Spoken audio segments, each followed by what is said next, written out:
Signal gasoline. Signal, the new gasoline you can prove is superior.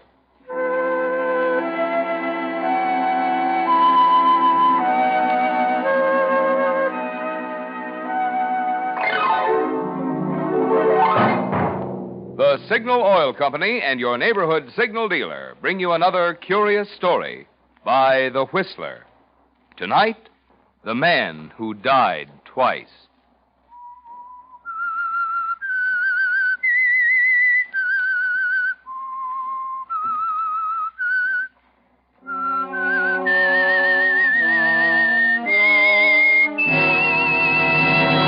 I am the Whistler, and I know many things, for I walk by night. I know many strange tales hidden in the hearts of men and women who have stepped into the shadows. Yes, I know the nameless terrors of which they dare not speak.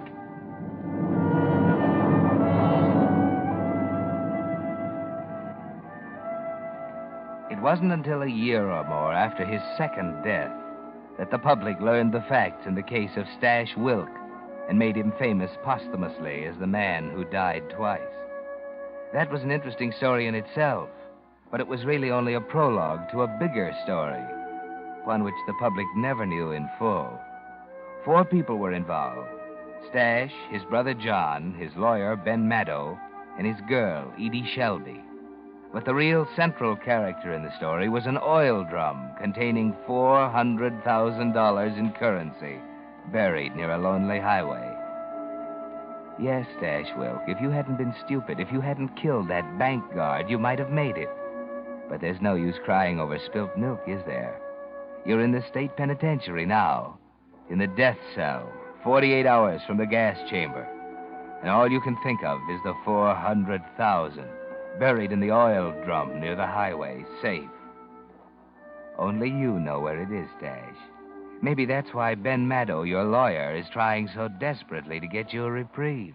But listen to reason, Stash. I tell you, we saw the governor. They all turned us down. There must be some other way.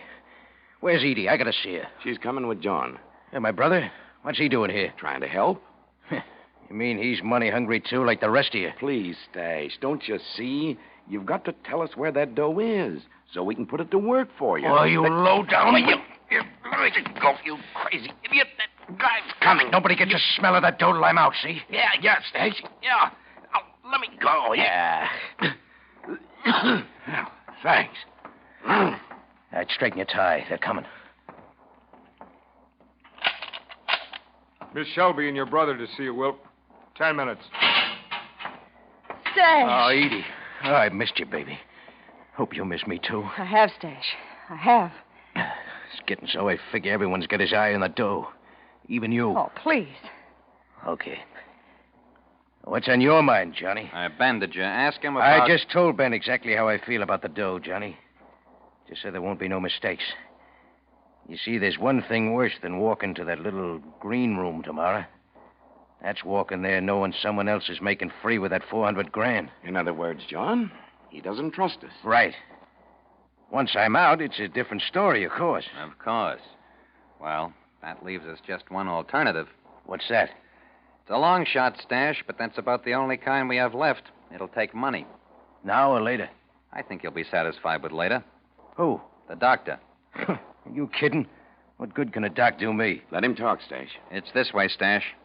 With the right injections, a man who's been gassed to death can be brought back to life. Brought back? What are you giving me? What kind of a double cross is this? Are you all crazy or something? Relax before you have the guard here. I'm telling you a plain fact. A man who's been gassed and pronounced dead can be revived, providing you get him to the right doctor fast enough. Now, cigarette, anyone? Yeah, I'll have one. Thanks. A little less noise now, huh? Yeah. Well, Stash, you ready to listen to details? Don't have much choice, do I? Okay, Johnny, I'm listening. But get this straight, the 3 of you. I don't do no talking about the $400,000 till I'm out of this pen. And you can figure how much talking I'll do if I come out dead.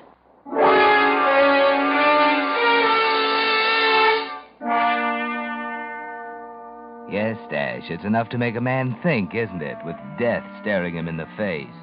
The guards at the prison noticed the change right away. And the report goes to the warden that with a little more than a day of life left you, you've changed from a surly, scowling brute into a model prisoner. Meanwhile, Ben Meadow and your brother John are making preparations. And finally, on the morning of the execution... What time is it, John? Almost 5. That doctor was going Don't worry, I told you. He's got the schedule. You're sure of him? Positive. He's done it before. We have exactly an hour. He goes into the gas chamber at 6 sharp. Where's that laundryman? Outside. Well, get him. Hey, come here in a minute, will you? Yeah. You got everything straight? Yeah, I think so, Mr. Meadow. He goes into the chamber at 6. Ought to be out at 6:10. They'll take the body direct to the prison crematory. You meet the wagon at the southeast at exactly 6:13. You exchange that body in the sack in your truck for stash. Yeah, I know. Now, there can't be any slip-ups. A delay of a minute might make the difference between life and death. It's got to be split-second timing. You understand? Yeah. All right, get out and check your truck. And don't let the prison guard suspect this is anything but your usual laundry pickup. Right, boss. I'll be back at 6:20 sharp with the body.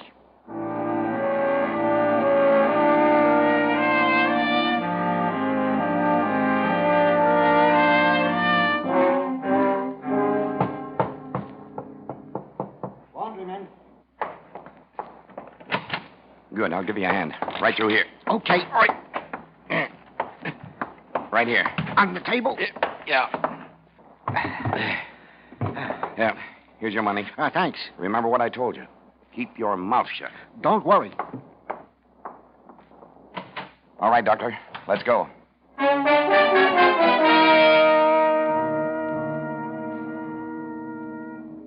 Methylene blue. Here it is. Needle. Right. There. Oxygen on. It's on, Doctor. Heart. Not yet. More methylene.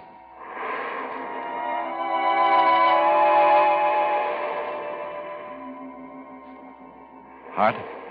I don't know yet. I can hardly tell. Give me that stethoscope. Here you are. Let's see. Wait a minute. Give him more oxygen. He's starting to breathe, Doctor. How's his heart? Easy. Now down on the oxygen a little. Steady. He's really breathing. All right. We'll keep the oxygen on a little longer. Doctor, is he... Yeah, he's out of the woods. He'll live? He has an excellent chance. Cover him with a couple of blankets. How long before he'll wake? There's no way of telling yet. The main thing now is that he's alive. If his constitution is as strong as I think it is, he'll come through.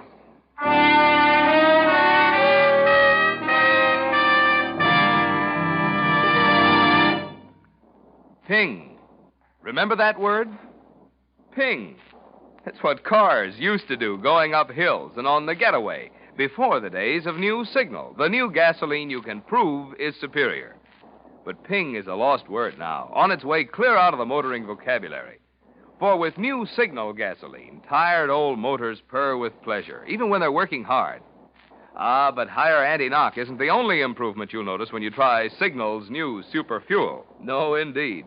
In addition, you'll enjoy quicker starting the moment you touch the button, faster pickup that you can really feel. And because you'll be shifting less, you'll get more of those pleasurable high-gear miles, actually go farther than ever with New Signal. Because all these advantages are things you can see, feel, hear right in your own car, we call New Signal the gasoline you can prove is superior. Why not make your next gas stop a stop at one of the friendly stations displaying Signal's familiar yellow and black circle sign? Fill up with New Signal gasoline and see for yourself the surprising performance there's still left in your car. And now, back to the Whistler.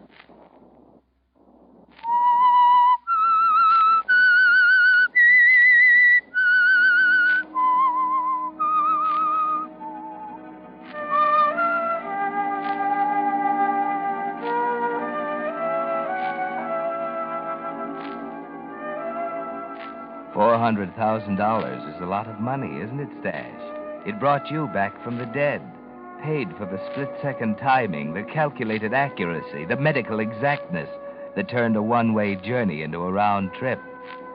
You remember nothing from the time the paralyzing fumes surrounded you as you sat strapped in the gas chamber. Nothing except a feeling of strangulation, the sudden stabbing of a million knives at your chest, and then darkness, a limitless ocean of darkness, in which you lost all sense of time and space and being. Then all of a sudden there's reality again. There's light coming in windows without bars on them. And Edie's here beside you. I can't believe it, Stash. Yeah, why not? I'm here, ain't I? Oh, I was scared. You were scared. And help me up, baby. Try out these pins of mine. Yeah. There. Ah, Think you can walk? walk? Baby, I can fly. Watch. Oh, take it easy. I'm okay. Boy, he's walking. Huh? Hey, well, look at that. Not bad for a corpse, But huh? it's great, Stash. Hiya, fellas. Well, when are we getting out of here? We're not getting out of here until we make sure there won't be a slip-up. What do you mean? We're going to find you a new face. Huh? A plastic surgeon, Stash. Now, wait a minute. It's the only way. Your picture's been in every paper in the country. You'd be spotted in 2 minutes if you left this house.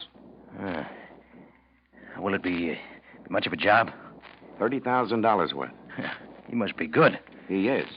Okay, pay him. Let's get it over with. He wants it in advance. Well, lay it out. What's the matter? Ain't my credit good for 30 You grand? take it easy. We worked hard to get you this far, and we want to finish it, but we're broke. What are you giving me? What do you want? An itemized statement of how much it cost to buy your skin? All right, here it is. $5,000 each for the 2 attendants. $1,000 for the other stiff. $1,500. You'll get it back with interest. You know that. Sure. We trust you, Stash. Then what are you after?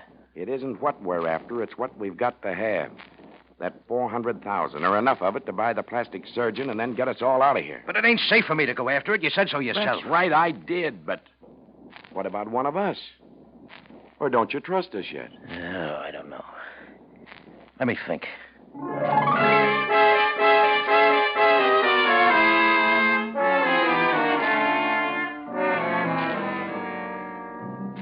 And you don't trust them, do you, Stash?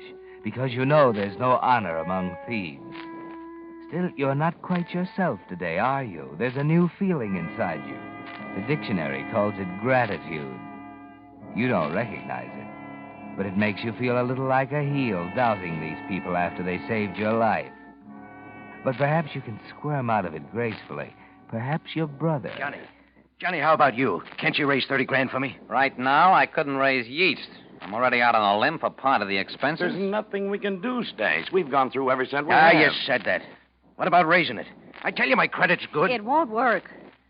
Who is this Doc? Martin, he's a friend of mine. Why won't he work in the cuff? He wouldn't believe me when I told him about the money you buried. Wouldn't believe you. Why not? I had nothing to show him. Why should he? You still don't trust us, do you, Stash? Wait a minute. You think you could convince this Doc if I drew you a map? Now you're talking. I ain't finished. There's strings on this. Nobody does any digging till I'm ready to go with you. After the operation. But what about paying the doctor? I think I can sell him on it if I've got a map. He's afraid Stash will walk out on him. He's taken quite a chance, you know. It's all right with me, Stash. What about you, Ben? Nobody goes till I go with you, right? Okay. All right. Give me a paper and pencil.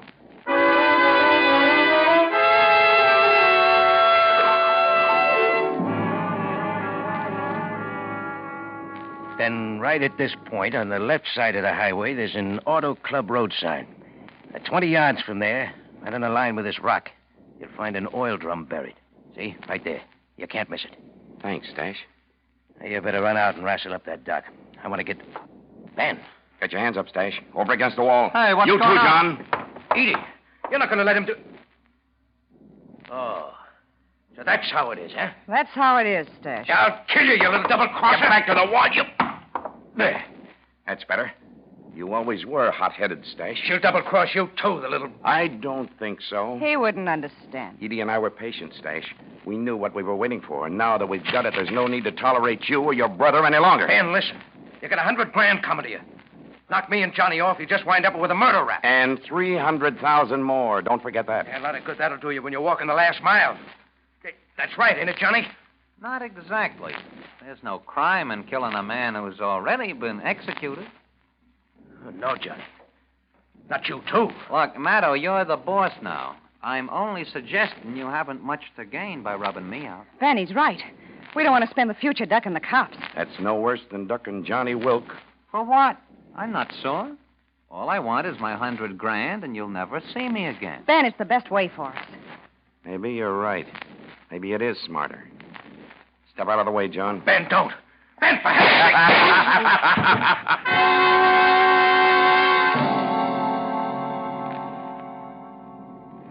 So Stash Wilk died twice, reducing membership in the corporation to 3.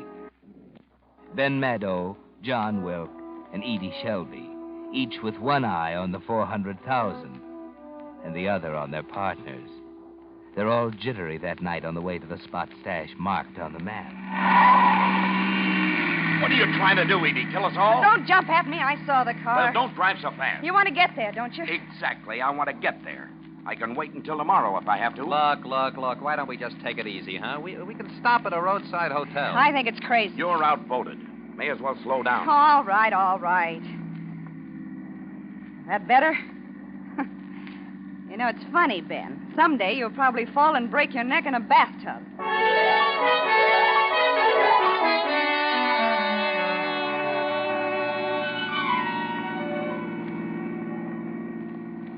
There's a place ahead. Pull in there, and I'll see if they have any rooms.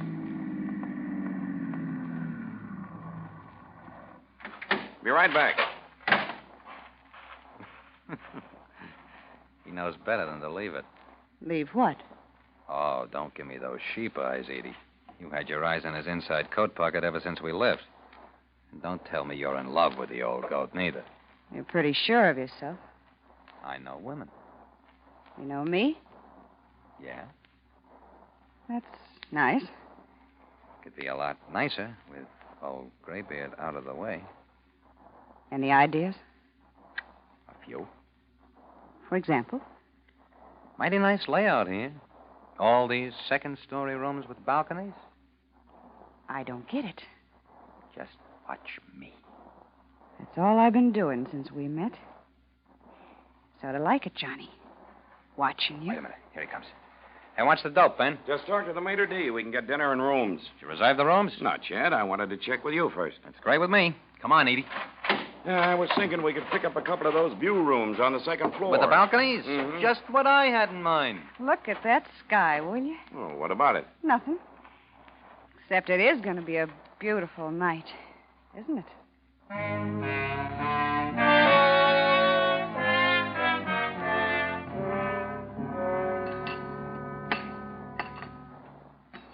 Shall I serve some more wine? You, John? No, thanks. Mr. Maddow and I'll have some more. Yes, ma'am. Good. Now you're talking to me. There you are. Hey. Will that be all? Yeah, that's all. Hey, wait. Just leave the bottle, huh? Yeah. Yes, sir. If you want anything else brought up, just ring. Yeah. How's about another glass, everybody? We got lots to celebrate tonight. Edie will keep you company. Hmm? I'm going to stretch my legs. Okay, Johnny. Just careful, Ben. You're spilling. Yeah, it's a pretty elegant suite. Venetian blinds, French windows, Pretty fancy, huh? Yeah. a private balcony. Yeah. Nice and private. Well, I'll see you two later. Sure you won't have another drink? No, thanks. Hmm. Oh, by the way, Edie, you were right about it being a beautiful night. You two really ought to have a look outside. I don't know why, but that guy gives me the woolies, Edie. I'm beginning to think I shouldn't have listened to you. Oh, forget it, Ben. Tonight we celebrate, remember? Sure, that's right. What do you say we walk out on the balcony, huh? I'm comfortable here. I'm just... Oh. Knock my glass over. It's all right, though. I emptied it first. Come on, Ben. A little fresh air will do us both good. Here, I'll take your arm. No. I feel fine. It is pretty out here, isn't it? You're pretty, Edie. You and me. We're going to have a great time, aren't we, huh? Why not? We'll have $300,000 to keep us warm, Edie. Anywhere we want to go, we go there. Anything we want to do, we do it, huh? I've been waiting a long time for a setup like this. So have I. Oh, Ben, look. Right in our backyard, a deer. Yeah? Oh, that's nice. Oh, look at him, Ben. He's cute. Huh? I don't see anything. Here, get where I'm standing. Right by the rail. Huh? I still don't see anything. He's down under our balcony. You'll have to lean over to see him. You sure it's not an elephant? A little pink one? You're seeing things, Edie. Maybe we'd better go. Hey, God! What are you? Ah!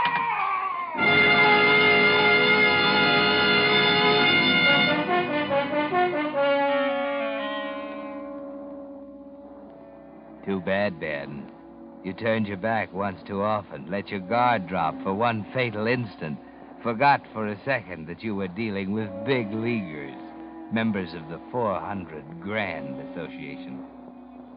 Of course, John and Edie testified the next morning before the coroner's jury. And of course, the verdict was... The deceased, Benjamin Maddow, met his death from an accidental fall while under the influence of alcohol. And, of course, the other guests of the hotel understood when Ben's fiancée and his best friend left immediately after the inquest. Of course. After all, Edie, you couldn't bear to remain around the scene, could you? Not with Stash's 400,000 buried 50 miles away. We're going to have to be back there tomorrow. Huh? Why? We're not acting like a couple of grief-stricken friends. Somebody's got to claim the body. Yeah, maybe you got something. How much farther? About a mile. Oh, we'll be there soon. Not at the rate you're driving. Nice, isn't it?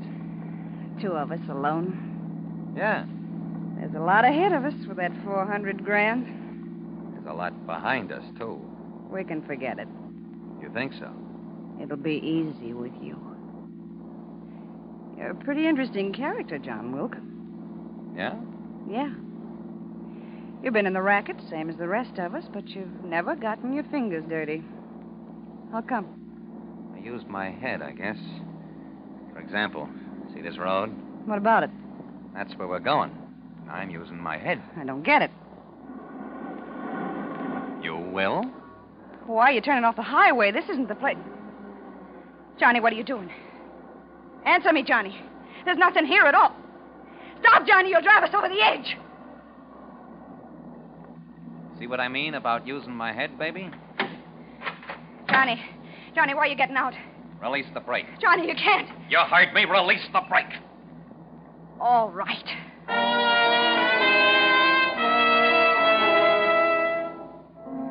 You know what he's doing, Edie. He's too smart to shoot you with that .38 he's holding. The shoulder of the road slopes down for about 10 feet. Then the cliff. They'll find you in the wrecked automobile, and there'll be no telltale bullet holes. You're thinking fast. You've got one chance, haven't you? There, he's behind the car now to start it rolling down the slope. That's it. Into reverse, quickly. Run him over. Ah! I got him. You're going to have to turn around. It's narrow, but you've got to make it, Edie. That's right. Now into reverse. You have to back close to that edge. You have to watch where you're going. Better take your eyes off John for a minute as he lies on the other side of the road. Johnny! No! Keep right on going, baby. Right on over.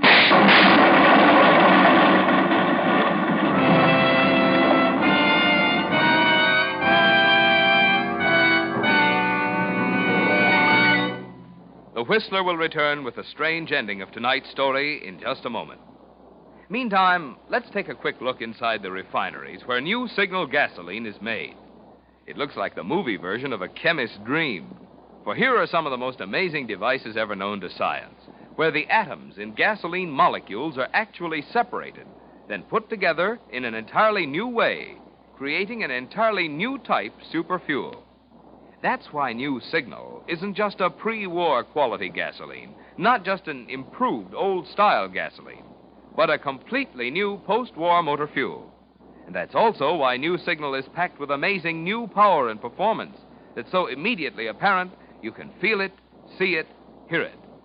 Whether you're driving a 1932 Ford or a 1942 Cadillac, you'll know New Signal is the gasoline for your car the moment you step on the accelerator and feel that old motor get young again.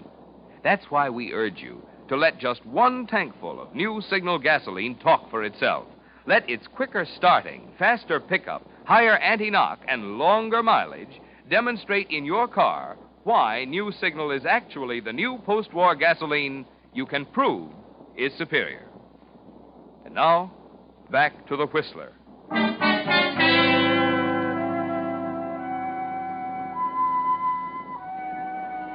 So the corporation is finally cut down to one.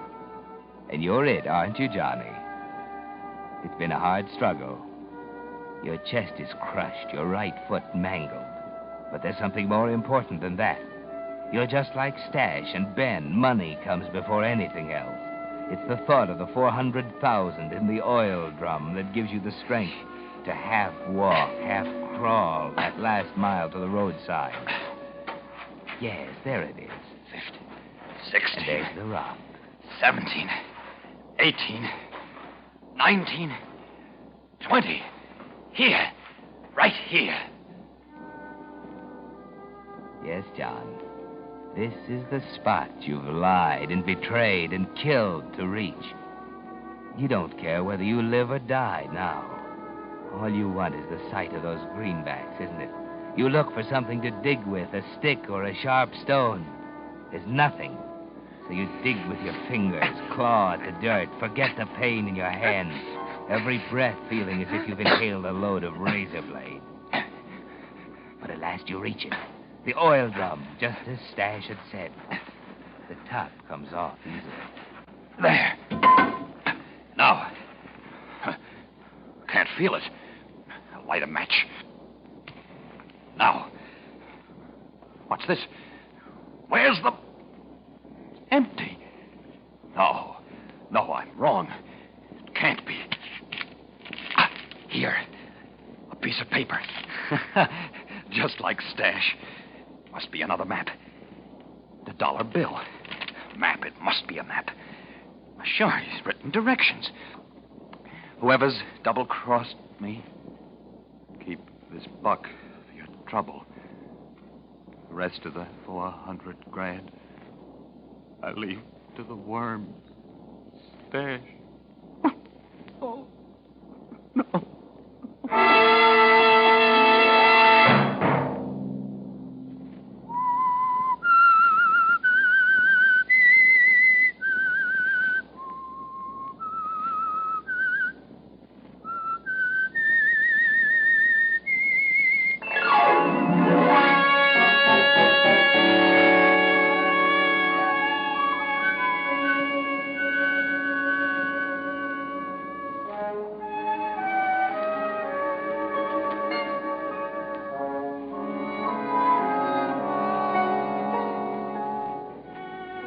Next Monday at 9 o'clock, the Whistler will bring you another strange tale.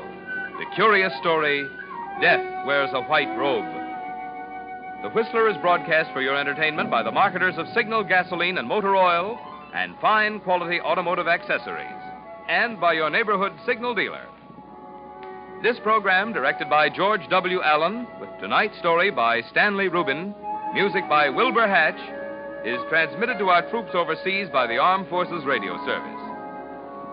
This is Marvin Miller speaking, and suggesting that you try New Signal, the new gasoline you can prove is superior.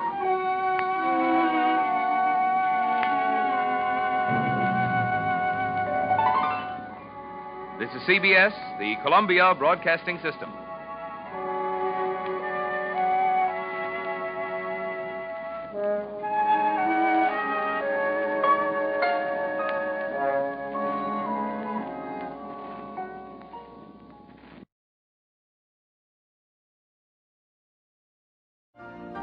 You've been listening to the OTR Gold Network. Find more classic radio at otrgold.com.